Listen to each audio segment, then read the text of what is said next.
My name is Kinsley Parker, and I was 31 years old the morning my boyfriend's mother nearly killed my daughter. The moment still replays in my head sometimes when the house is quiet. The alarms, the sparks, Aurora's tiny chest suddenly going still, and Beverly Carter standing there with a coffee cup in her hand, looking mildly annoyed like someone had just interrupted her favorite television show. But that moment didn't come out of nowhere. It was the final act of a long, exhausting battle that began months earlier, when Aurora was still inside my body and Beverly had already decided I was doing everything wrong. Dylan Carter and I had been together for 5 years when I finally became pregnant. We weren't married yet, but we were planning to be. For us, the baby felt like a miracle. For Beverly, it was apparently an opportunity for criticism. Aurora was barely 8 weeks along when the comments started. "Are you sure you should be drinking that?" Beverly asked one Sunday afternoon, staring at the tiny cup of coffee in my hand like it was poison.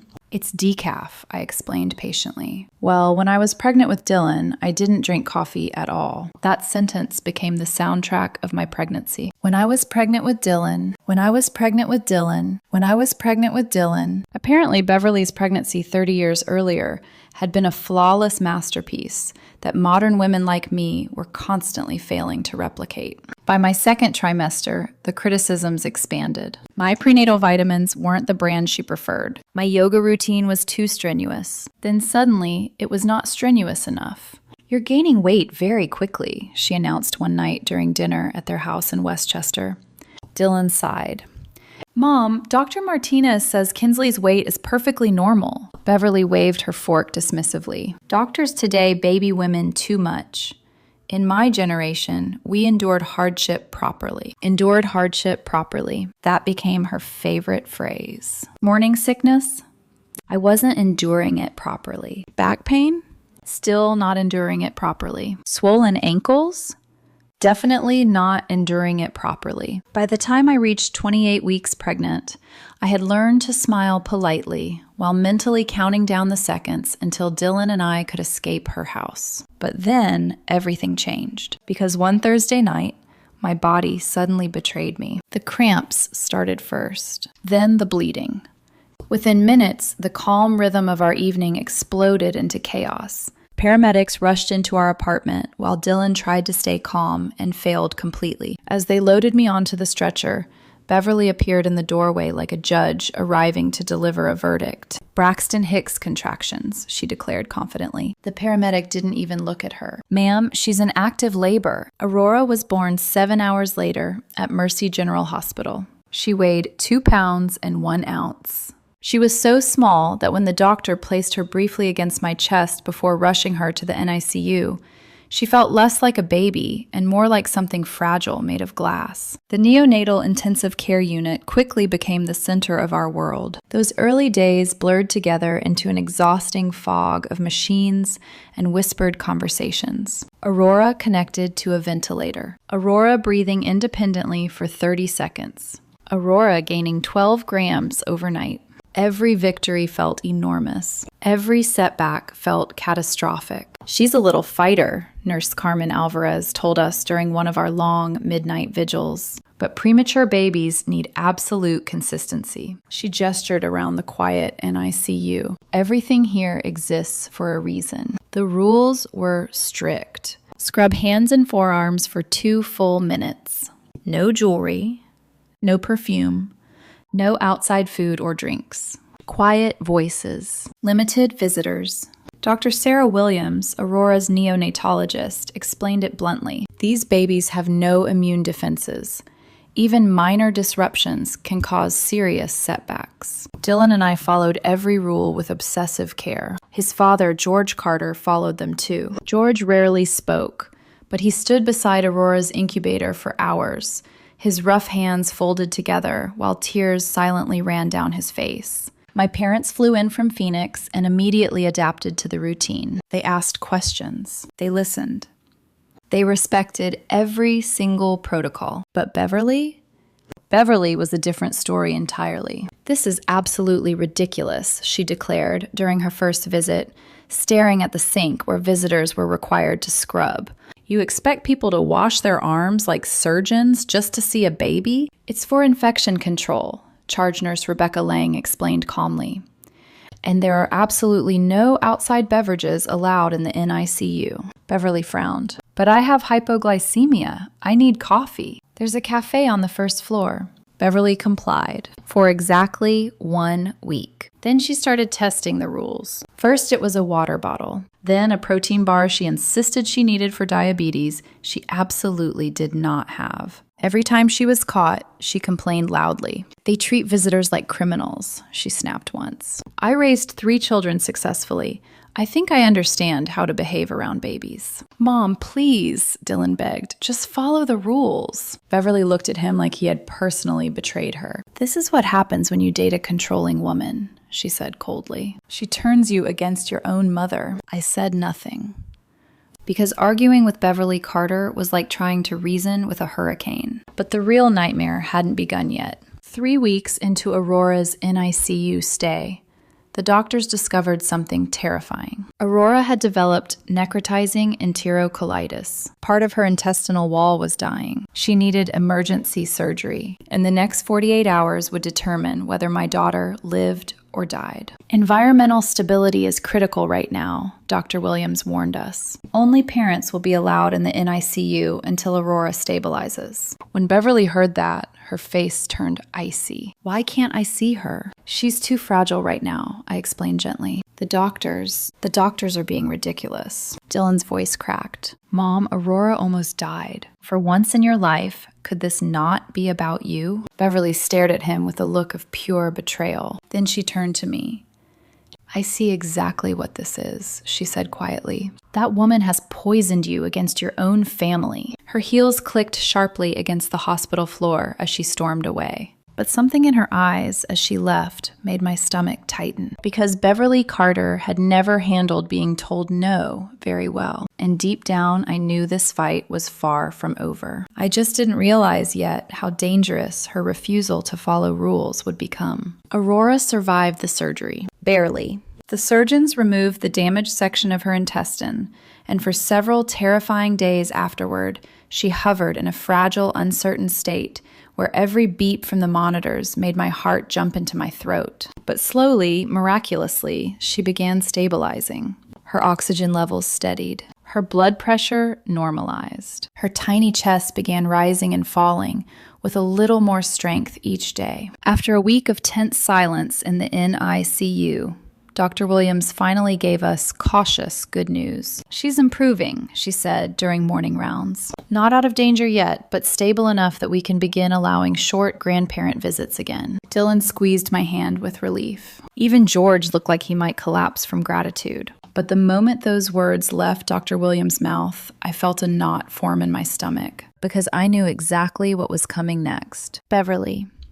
Sure enough, the next afternoon, she appeared in the NICU waiting area, dressed like she was attending a charity gala rather than visiting a neonatal intensive care unit. Pearl earrings, perfectly styled silver hair, a smile that looked pleasant until you noticed how sharp her eyes were. Rebecca, she said sweetly to the charge nurse, I'm here to see my granddaughter. Rebecca studied her carefully. Visits are limited to 10 minutes and must be supervised. Of course. Beverly's tone dripped with artificial sweetness. I understand perfectly. I should have trusted the uneasy feeling that crept through me then, because Beverly Carter never understood rules. She tolerated them, and only when it suited her. For the first few days after grandparent visits resumed, things remained relatively calm. Beverly stayed exactly 10 minutes. She spoke softly.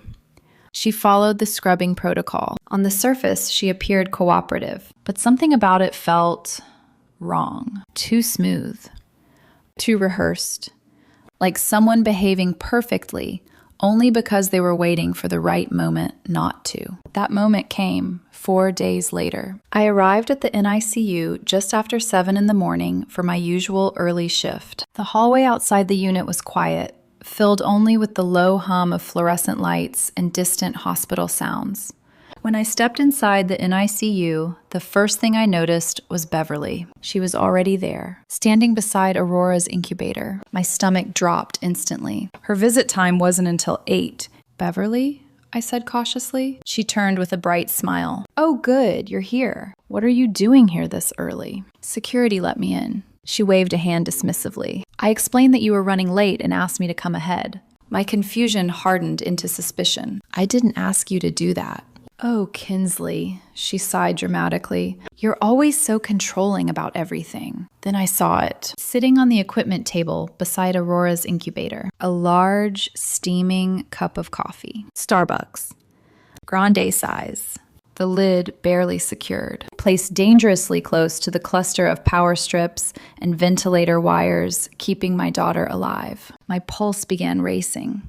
"You cannot have that coffee in here." Beverly glanced down at it. "It has a lid." "That doesn't matter. There are absolutely no beverages allowed in the NICU." She rolled her eyes.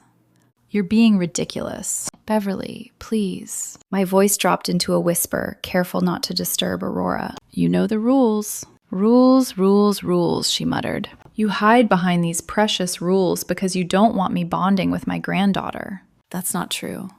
"Well, I'm not leaving." The nurses were busy across the unit with another patient emergency. For the moment, we were alone. I felt my anxiety rising with every careless movement she made. Beverly picked up the cup and took a casual sip. Steam curled upward. My eyes stayed locked on the coffee like it was a loaded weapon. "Could you at least move it away from the machines?" I asked. She snorted. "Could you at least stop nagging?" Then she leaned slightly over Aurora's incubator. "When Dylan was born, we didn't have all this ridiculous drama.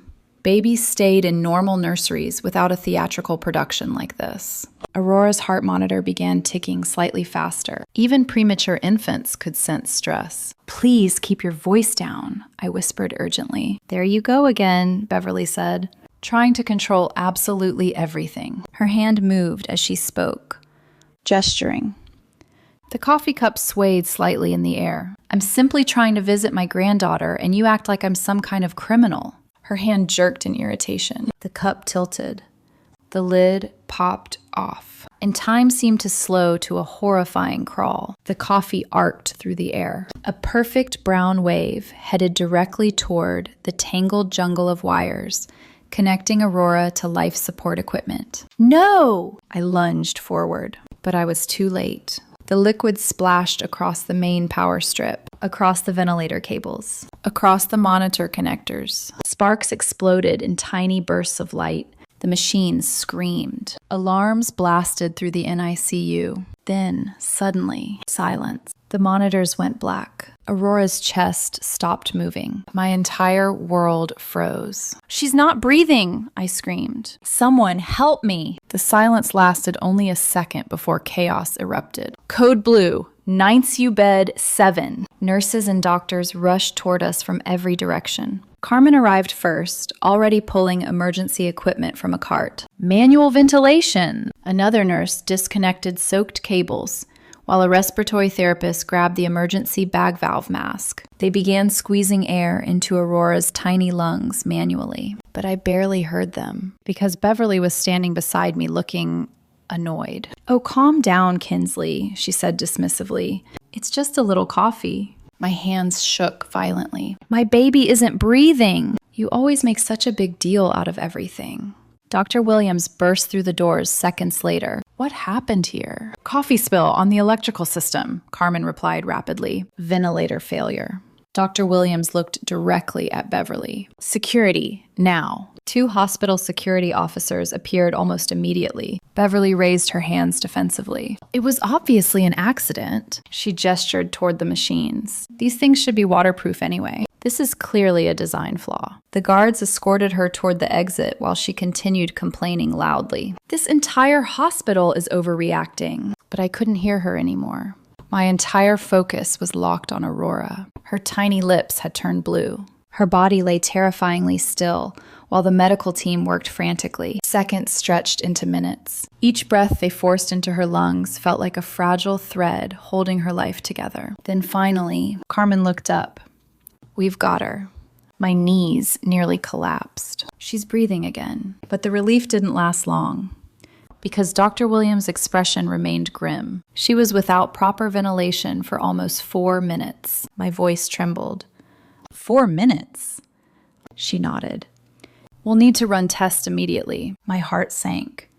Brain damage? Dr. Williams hesitated. We don't know yet. Those 4 words shattered something inside me, because I realized in that moment that Beverly's arrogance might have permanently changed my daughter's life. And the worst part, the nightmare was only beginning. Dylan arrived at Mercy General less than 20 minutes after my frantic call.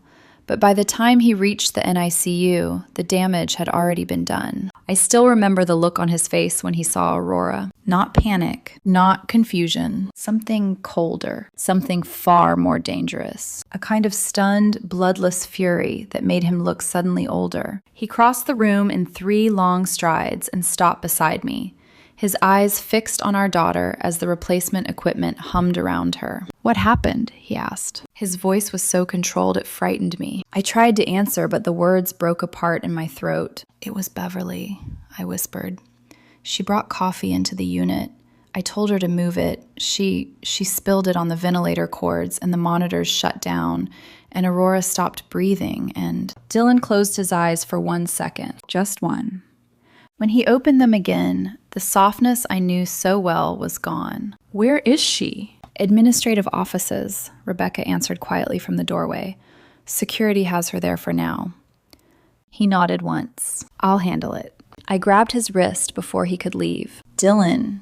He looked at me, and for the first time since Aurora was born, I saw something inside him finally snap. She almost killed our daughter, Kinsley. Then he walked out. I stayed beside Aurora while the doctors ordered blood tests, neurological checks, and continuous monitoring. The hours that followed blurred into a kind of waking nightmare. Every time a nurse adjusted a tube or glanced too long at a monitor, my heart pounded so hard it made me dizzy. Aurora looked impossibly small in that incubator. Too small for this much suffering. Too small to keep surviving the consequences of other people's selfishness. Dr. Williams returned just before noon with preliminary results. She's stable for now, she said carefully, but this was a significant medical setback. I felt myself go cold. What does that mean? It means the oxygen interruption placed stress on every system in her body. We need to watch for seizures, cardiac instability, increased oxygen demand, feeding intolerance, any number of complications. My lips trembled. So we just wait? For now, yes. Wait. That was the cruelty of the NICU. You never fought in dramatic, heroic ways. You waited. You watched. You listened to machines, and you prayed the next number would not be the one that destroyed your life. Dylan came back 90 minutes later, looking like he had walked through a fire. His jaw was rigid. His tie was crooked, and all the color had drained from his face. Well, I asked. He let out a humorless laugh. She's permanently banned from the hospital. Somewhere deep inside me, a bitter satisfaction flickered. But his expression didn't change. That's not even the worst part, he said. My stomach dropped. What now? Dylan dragged a hand over his face. She told administration you deliberately knocked the coffee over. For a moment, I genuinely thought I had misheard him. What? She claims you've been trying to keep her away from Aurora for weeks and staged the whole thing to frame her. I stared at him. No. Yes. His voice cracked with disbelief. She said security footage was edited. She accused the hospital of conspiring with you because they're afraid of a lawsuit. I let out a short, stunned laugh that sounded almost like choking. Our daughter stopped breathing. I know. And she's talking about lawsuits? Dylan's mouth tightened. She also said if Aurora suffers any lasting damage, it's because of your genetics. That did it. Something inside me shattered. I turned away because suddenly I couldn't breathe. Not from panic. From rage. Pure, searing rage, so hot it made my hands go numb. I pressed both palms against the edge of the incubator and forced myself to stare at Aurora instead of screaming. Her eyelids fluttered faintly. She had survived emergency surgery. And still, Beverly Carter had managed to make herself the victim. The next 3 days were hell. Aurora's oxygen needs increased. Her heart rate dipped repeatedly into dangerous territory. She had more bradycardia episodes than she'd had in the entire week before the spill. Each time the alarm sounded, every muscle in my body locked. "Come on, baby," I whispered over and over. "Come on, Aurora. Come back to me." Carmen stayed gentle, but honest. "She's still fighting hard," she said during one especially scary episode, but the stress from the incident absolutely set her back. "How much?" Dylan asked quietly. Carmen hesitated. "Possibly weeks." Weeks. My daughter had lost weeks of progress because a 63-year-old woman couldn't follow one simple rule. Mercy General filed a police report for reckless endangerment of a minor. I assumed that would finally force Beverly to confront reality. I was wrong. Within 48 hours, she hired an aggressive defense attorney named Martin Heller, who stepped into the case with the polished arrogance of a man who had spent his life turning disaster into technicalities. "My client is a loving grandmother," he told hospital counsel. "She is being scapegoated for an unfortunate accident caused by poorly protected medical equipment." I nearly laughed when I heard that. Then I learned what Beverly had been saying outside the hospital. According to her, I had attacked her. According to her, I had knocked the coffee over during an argument. According to her, the hospital had exaggerated Aurora's condition to cover up its own failures. And then came the ugliest lie of all. Dylan's sister Cassandra called me one evening in a whisper. "You need to know what Mom is saying." I sat up straighter in the stiff hospital chair. "What is it?" Cassandra exhaled shakily. "She's telling relatives you're making Aurora look sicker than she is." I felt sick. "What?" "She's saying the baby was never in real danger, that you like the attention, that maybe you have..."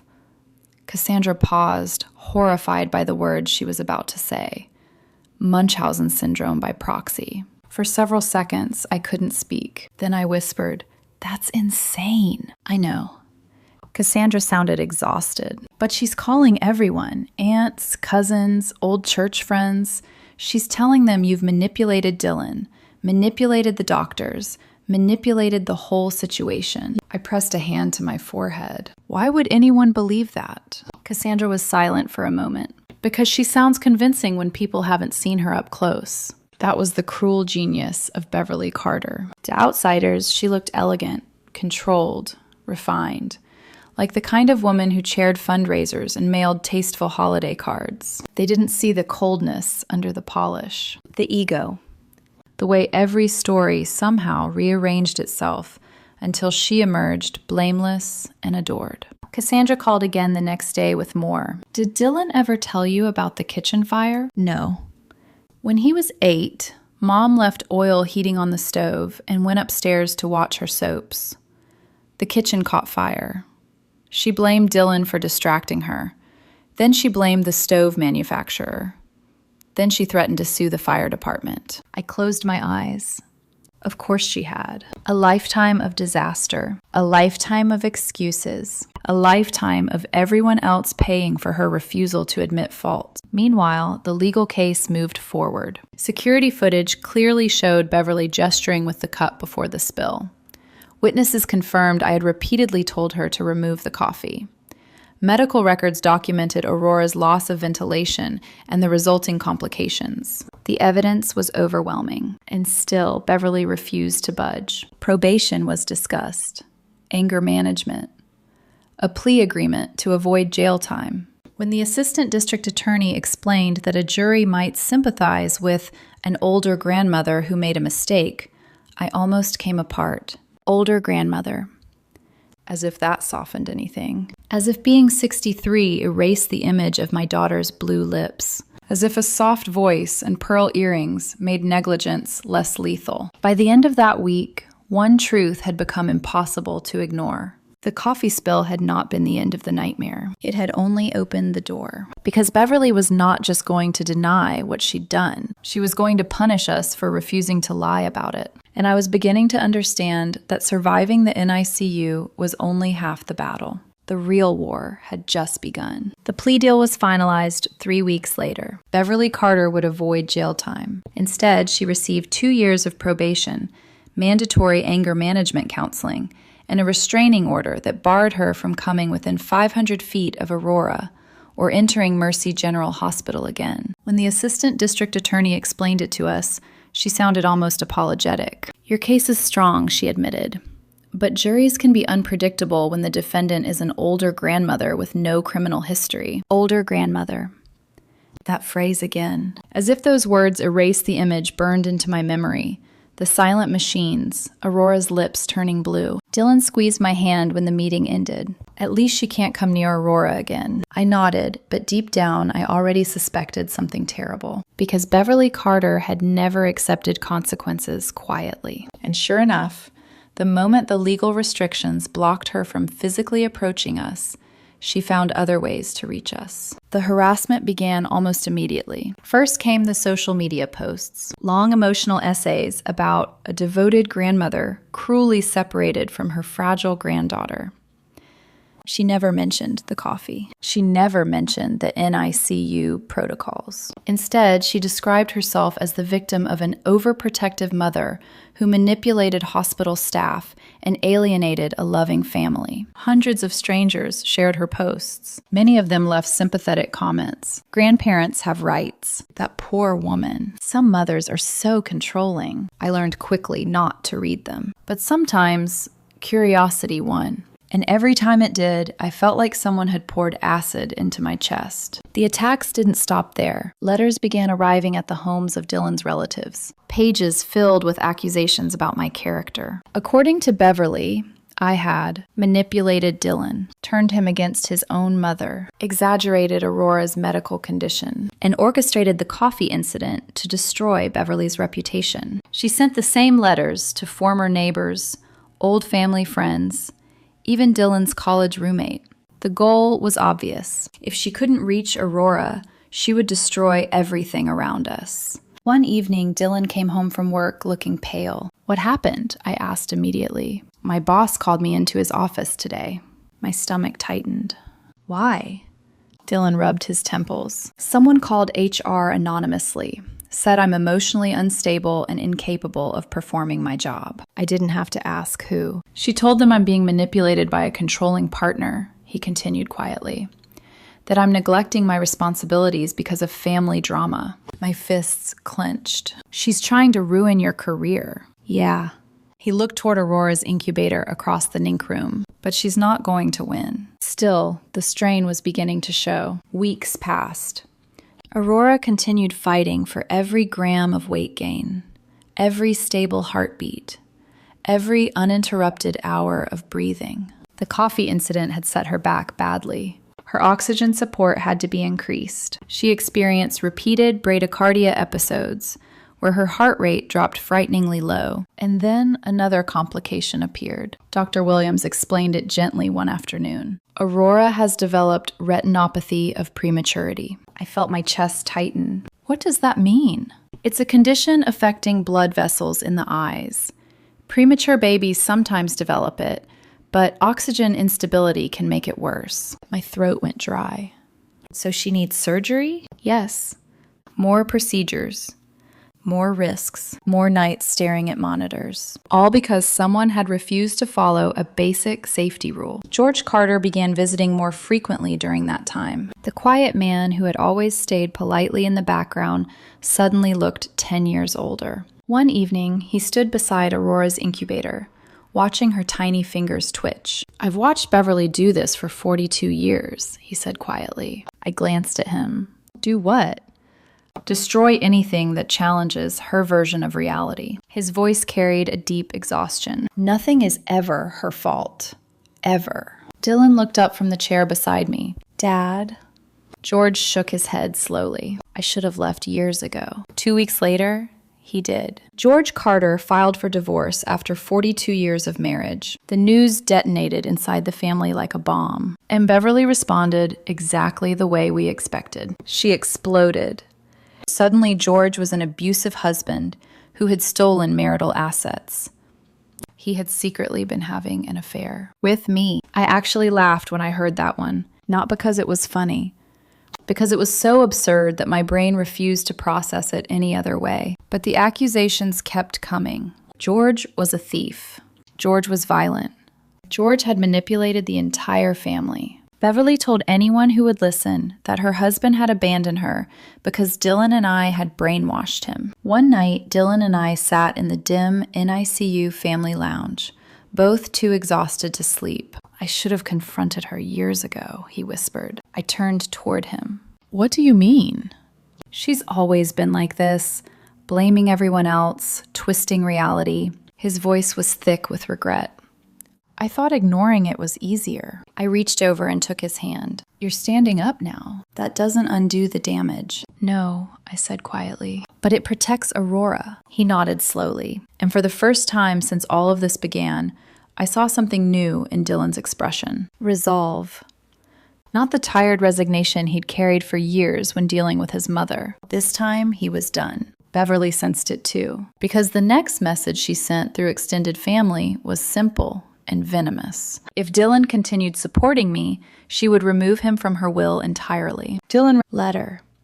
You're sure? He looked toward Aurora, our tiny daughter fighting inside a transparent plastic incubator, surrounded by wires and machines. I choose Aurora every time. The words landed with quiet certainty. DNA doesn't excuse abuse. Aurora remained in the NICU for months after that. Every small victory felt enormous. 5 grams gained overnight. 2 hours without oxygen support. A stable heart rhythm through the night. But the coffee incident had already stretched her hospital stay far beyond what doctors originally predicted. And every time I watched her tiny body fighting so hard to grow stronger, one thought echoed in my mind. Some people destroy lives with violence.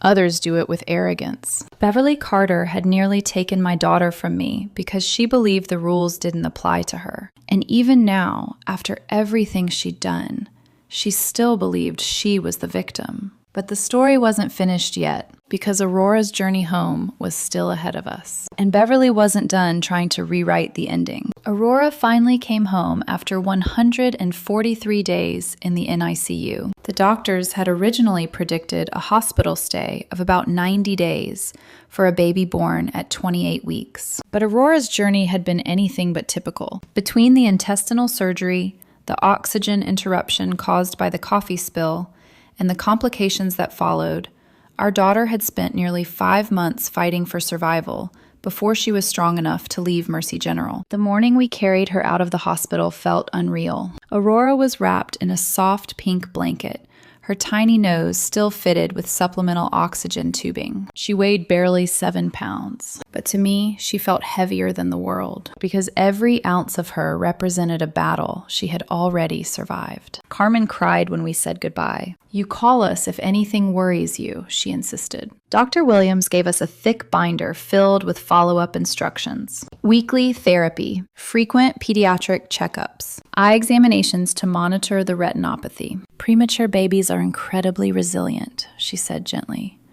But Aurora's path will require patience. Patience was something the NICU had forced us to learn. What none of us expected was that Beverly would still find ways to reach us. The restraining order prevented her from approaching Aurora physically, but it didn't stop her from trying to invade our lives in every other possible way. The first sign came 3 days after Aurora came home. Cassandra called us late that evening. You need to know something, she said carefully. What is it? Dylan asked. Mom is telling people Aurora is still hospitalized. I blinked. What? She says you're lying about bringing the baby home. I looked over at Aurora, sleeping peacefully in the bassinet beside our couch. That's insane. It gets worse, Cassandra added quietly. She's demanding proof of life. Dylan stared at the phone in disbelief. Proof of life? Like this is a kidnapping case? That's exactly what she's implying. The harassment escalated from there. Private investigators began appearing in our neighborhood. Strange cars parked outside our house for hours at a time. Once, a man knocked on our door claiming he needed to confirm Aurora's well-being. Another time, a police officer arrived after receiving an anonymous report about a neglected infant. The officer looked embarrassed once he saw Aurora happily drinking her bottle in my arms. But the damage was done. Each incident reopened the wounds we were trying desperately to heal. The final line was crossed 2 months later. Our pediatrician called one afternoon, sounding deeply uncomfortable. "Kinsley," she said carefully, "did you recently request Aurora's complete NICU records?" "No," I answered immediately. "Well, someone called the hospital pretending to be you." My stomach dropped. "They had your social security number, your address, your date of birth." Dylan and I both knew exactly where that information had come from. Old tax records Dylan had stored years ago in a file cabinet at his parents' house. Records Beverly had apparently kept. She specifically asked for all NICU records related to the coffee incident, the pediatrician continued, for insurance purposes. Insurance. The lie was almost laughable, because by then we had already discovered the truth. Beverly had hired multiple attorneys, searching for ways to challenge the restraining order. She had filed complaints with medical boards accusing Dr. Williams of malpractice, and she had launched a website, a blog titled Grandmother's Rights. The entire site was dedicated to documenting what she called her persecution. In her version of events, the coffee spill was a minor accident. The hospital had exaggerated Aurora's condition. I had manipulated Dylan and fabricated evidence. And she was a loving grandmother, cruelly separated from her family. For a while, the lies worked. Some relatives believed her.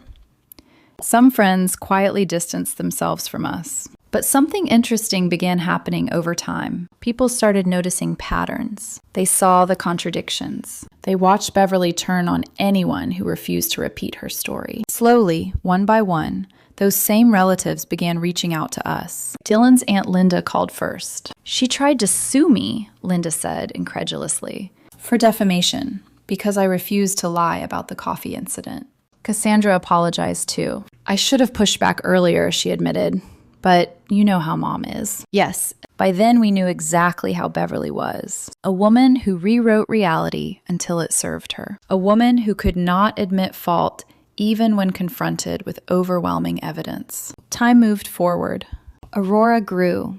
Her oxygen support was gradually reduced. Her therapy sessions helped strengthen muscles that had developed slowly because of her premature birth. And little by little, the fears that had haunted us began to fade. Today, Aurora is 3 years old. She's small for her age, but she's fierce. She runs across the living room like a tiny hurricane.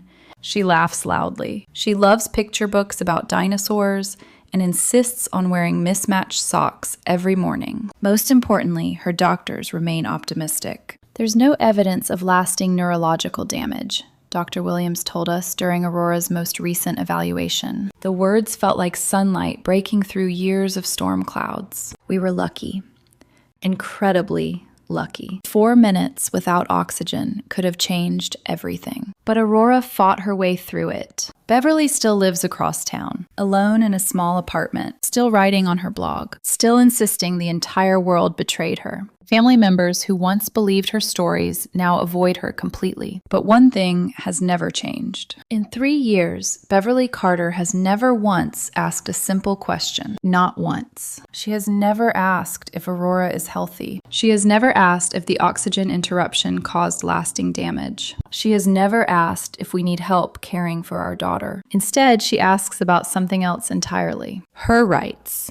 Her vindication, her reputation. Sometimes people ask me if I'll ever forgive her. The answer is complicated, not because I still carry hatred, but because forgiveness requires something Beverly has never offered: accountability, remorse, even the smallest acknowledgement that her actions almost cost a tiny baby her life. When I think back to that morning in the NICU, the silent machines, Aurora's blue lips, the doctors fighting to restore her breathing, I realized something important. Protecting your child from someone who endangered them isn't cruelty. It isn't revenge. It's responsibility. And some lines, once crossed, cannot be uncrossed. Aurora survived. That's what matters. But the lesson of those 4 minutes will stay with me for the rest of my life. Some people will never admit they're wrong. And when that happens, the only safe thing to do is step away and protect the ones who depend on you.